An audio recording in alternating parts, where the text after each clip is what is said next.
Bom, vamos começar com essa questão aqui, uma questão de vestibular, tá? E é bem interessante, mas ela parece muito com o perfil de questões que você encontra, por exemplo, no Enem, tá bom? Então vamos nessa. Em um depósito de alimentos, 5 caixas cúbicas foram colocadas lado a lado na ordem decrescente de tamanho, como na figura a seguir, né? Sabendo-se que as medidas dos volumes dessas caixas formam uma progressão geométrica, cujo primeiro termo é V1 igual a 2 metros cúbicos, e o quinto termo, né, que é o V5, é 1,28, ou seja, ela está diminuindo, né, uma progressão decrescente. Então, vamos anotar essa informação. Esse cara aqui, ó, ele tem um volume 1 sendo igual a 2. E esse volume 5 aqui, ele é igual a 1,28. Beleza, vamos continuar. Pode-se afirmar que a medida de cada aresta da caixa C3 é igual em metros A. Então, ele quer saber, ó, a aresta, o que é a aresta? É esse segmentinho aqui, ó. Isso aqui é o que ele quer saber aí da caixa C3. Mas, para você descobrir essa aresta, primeiro a gente tem que descobrir o volume, então, da caixa C3, né? Que aí a gente vai poder descobrir quanto que vale a aresta. Então, vamos lá. Primeira coisa, a gente sabe que existe aí uma PG, onde o primeiro termo é 2, blá, blá, blá, e o quinto termo é 1,28. Beleza? Então, esse aqui é o nosso A1, né, que seria o volume 1, e esse aqui é o nosso A5. Como é que a gente calculava um termo geral de uma progressão geométrica? A gente pegava o A1 e multiplicava esse A1 pela razão elevada a n menos 1. Perfeito? Então, se eu quero saber o volume da caixa 3, eu quero saber o terceiro termo, né? Então, eu quero saber o A3 aí. Para descobrir o A3, eu preciso saber o A1 multiplicar pela razão elevado a 2, né? Que é 3 menos 1. Beleza. O A1 a gente já sabe. O A1 a gente já sabe que é 2. Só que a razão a gente ainda não sabe.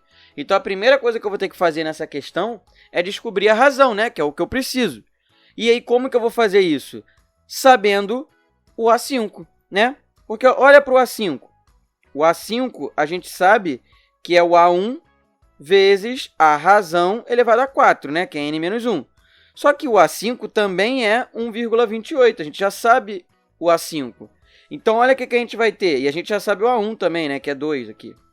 Então, o que a gente vai ter? A gente vai ter 2 vezes Q elevado a 4 é igual a 1,28. Esse 2 vai passar para o outro lado dividindo. Então, a gente vai ter que Q a quarta é 1,28 dividido por 2. E isso vai dar 0,64. E aí, a gente vai ficar, pô, para eu calcular o Q, eu teria que fazer a raiz quarta de 0,64, né? Só que pensa comigo, para eu descobrir o A3, né, que é o que eu quero saber, eu não preciso de Q. Eu preciso de Q ao quadrado, tá vendo aqui? Então, assim, se eu souber o Q, tudo bem. Mas se eu souber, eu não preciso saber o Q, eu preciso saber o Q ao quadrado.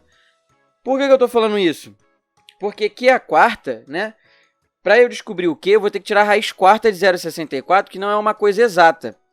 E aí, o que eu penso? Eu não preciso saber o Q, eu preciso saber o Q ao quadrado. Só que para eu saber o Q ao quadrado aí, eu tenho que tirar a raiz quadrada, ó, dos dois lados. Né? Porque se eu tiro a raiz quadrada de um lado, eu tenho que tirar do outro. Raiz quadrada de Q a quarta é Q ao quadrado, que é o que eu quero descobrir. E a raiz quadrada de 0,64, aí sim eu tenho como descobrir, né? Que é 0,8. E aí matou, porque eu não preciso saber quem é o Q, sacou? Só o Q ao quadrado já tá bom. Agora eu vou pegar esse Q ao quadrado aqui e vou substituir aqui dentro, ó. E eu vou fazer isso aqui do lado, ó.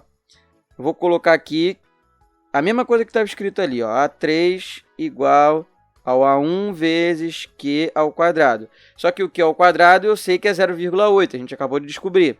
Então, vai ficar aqui o A3 é 2 vezes 0,8. Ou seja, esse A3 é igual a 1,6. Beleza, descobrimos aí, então, o A3. Só que quem é o A3?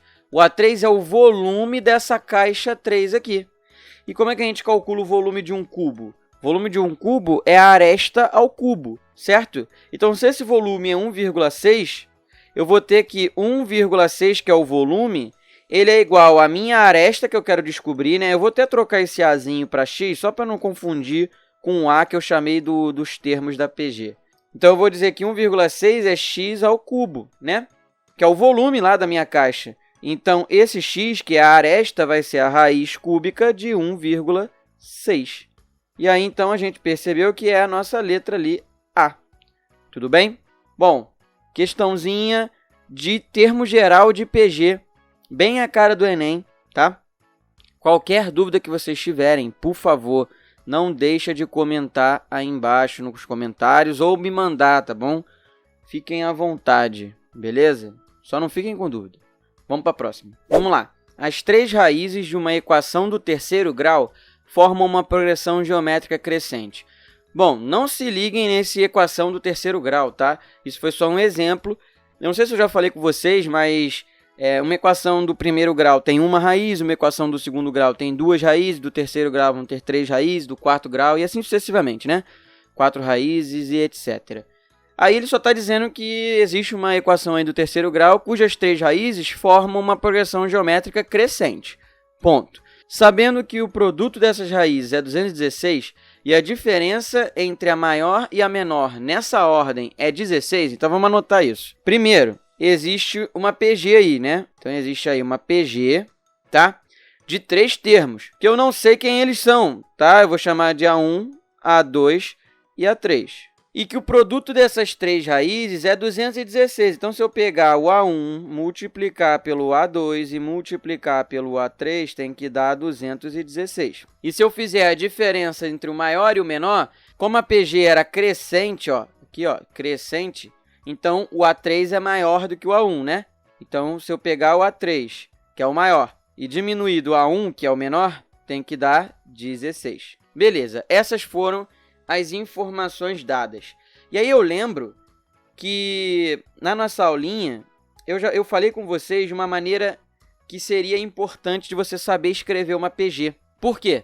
Porque nesse caso a gente tem três incógnitas, né? E três incógnitas é complicado a gente descobrir. Então, quanto menos incógnita, melhor.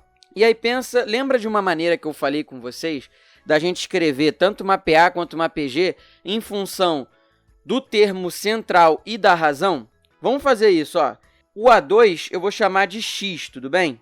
Eu vou chamar esse A2 aqui de X, beleza? Porque eu não sei quem ele é. E aí agora eu vou escrever os outros dois termos em função dele e da razão da PG.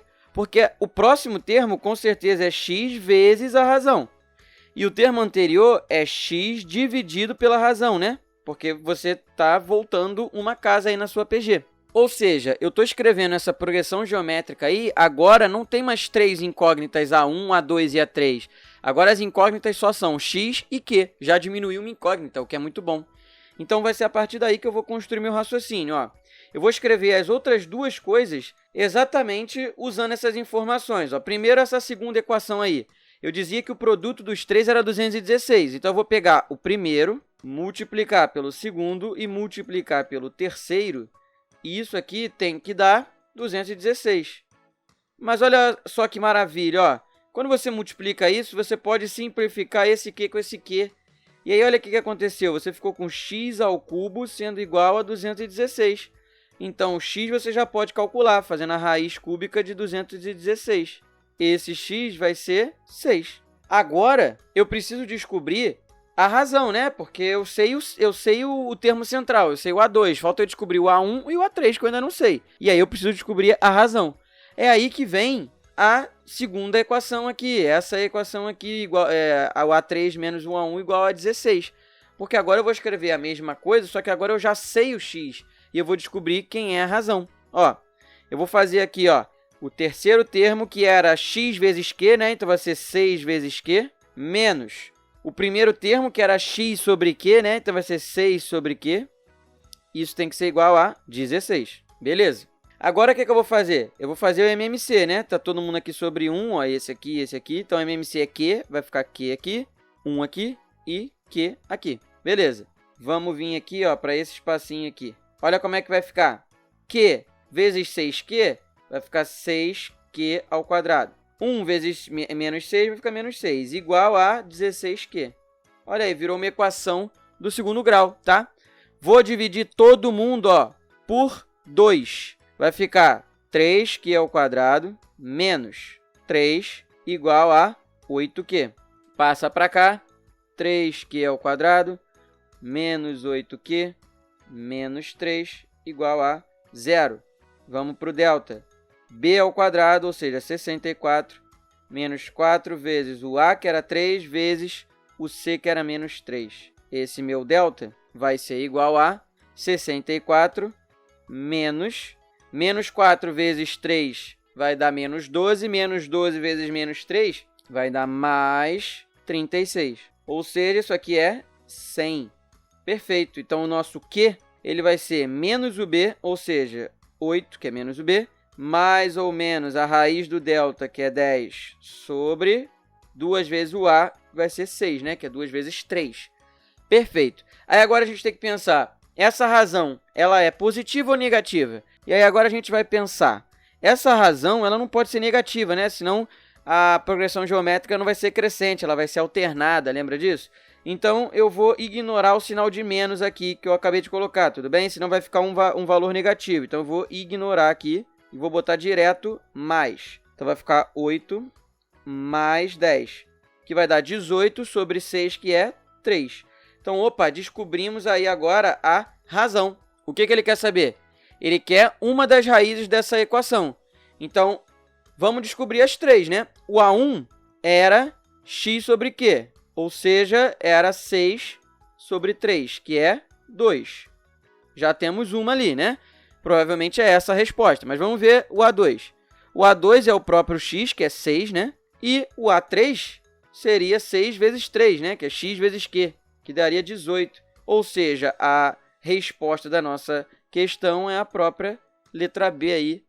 É o A1 que ele queria saber, né? Que é o 2. Perfeito, gente? Bom, qualquer dúvida que vocês tiverem, não deixa de botar aí embaixo. Valeu? Vamos para a próxima. Vamos lá, essa questãozinha aí, mais uma questão contextualizada. Percebam que eu adoro questões contextualizadas. Primeiro porque exigem mais de vocês, exigem mais que vocês pensem um pouquinho, né? E não é só aquele troço macetado, você aplica a fórmula e acabou. Então eu gosto de fazer com que vocês consigam interpretar e matematizar um problema. Vamos lá, e até porque o Enem cobra isso de você, né? Por ocasião do falecimento do patriarca de uma família, um terreno foi dividido entre todos os filhos e a esposa. Um topógrafo fez a medição e concluiu que o terreno tinha 2.976 metros quadrados. Coube, após a partilha, 2/3 do terreno à esposa e a divisão do restante foi feita aos filhos em progressão geométrica de razão 2, de acordo com a ordem decrescente de idade. Então vamos pausa aí e vamos lá. A gente já sabe que a parte que ficou para os filhos foi 1/3 do total, né? Porque se 2/3 ficaram para a esposa, 1/3 ficou para os filhos. Então, eu vou escrever isso aqui, ó. 1/3 do total, 2.976. Isso aqui é 2.976 dividido por 3, que é 992 metros quadrados. Essa partezinha é o que coube aos filhos. Beleza. Aí, vamos continuar. Esses terrenos, eles foram divididos, essa área aqui foi dividida pelos N filhos desse cara, né? Que a gente não sabe quantos são.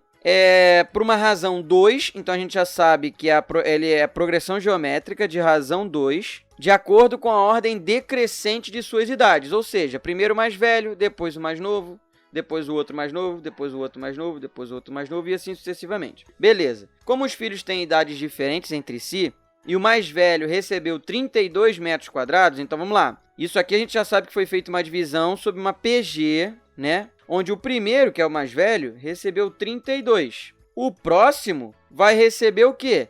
Vai receber mais, né? Que é o dobro. Vai receber 64. O próximo, que é o mais novo, vai receber 128. E assim sucessivamente. Até que a soma de todos esses terrenos, né?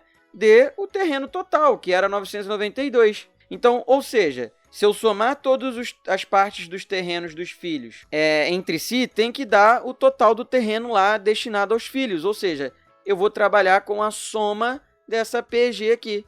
Como é que era a soma de uma PG? E a soma é finita, né? Porque ele não tem infinitos filhos. Beleza. Essa soma ela era calculada pelo A1 vezes Q elevado a N menos 1. Tudo isso sobre Q menos 1.